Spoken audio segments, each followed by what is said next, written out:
The Dog King Silver. Once there was a king who had a beautiful carriage with special leather straps. He loved this carriage more than any of his toys. One rainy night, the carriage was left outside by mistake. The king's pet dogs lived a very fancy life in the palace. That night, they smelled the wet leather and thought it would make a tasty midnight snack. They sneaked out, chewed up all the straps, and crept back to their soft beds before anyone saw them. In the morning, the king was very upset when he saw his ruined carriage.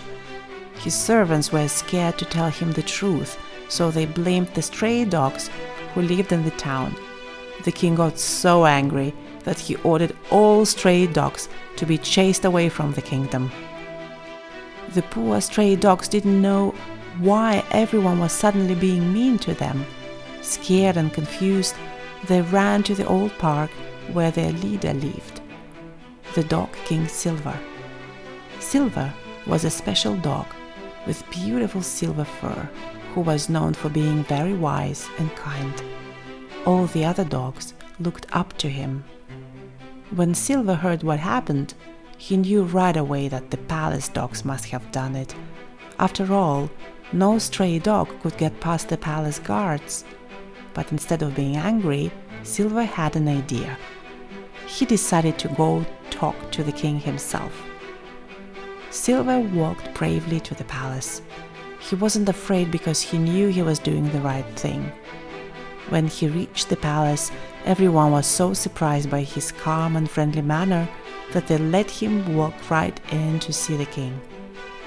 "Your Majesty," said Silver politely, "is it fair to punish all stray dogs when you don't know who really ate your leather straps? And why aren't your palace dogs being punished too?" The king had to admit this wasn't fair. Then Silver suggested a clever test. He asked for the palace dogs to be given a special drink, a mixture of buttermilk and grass, that would make them sick if they had eaten leather. Sure enough, the palace dogs got sick, and out came pieces of the leather straps. "You see," said Silver gently, "it wasn't the stray dogs at all. Your own pets did it. But instead of being angry, maybe we can learn something. Every dog, whether they live in the palace or on the street, deserves to be treated fairly." The king felt very sorry for blaming the innocent stray dogs.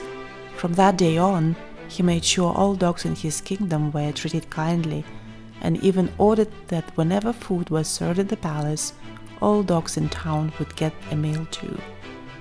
And that's why, to this day, dogs and humans have remained the best of friends.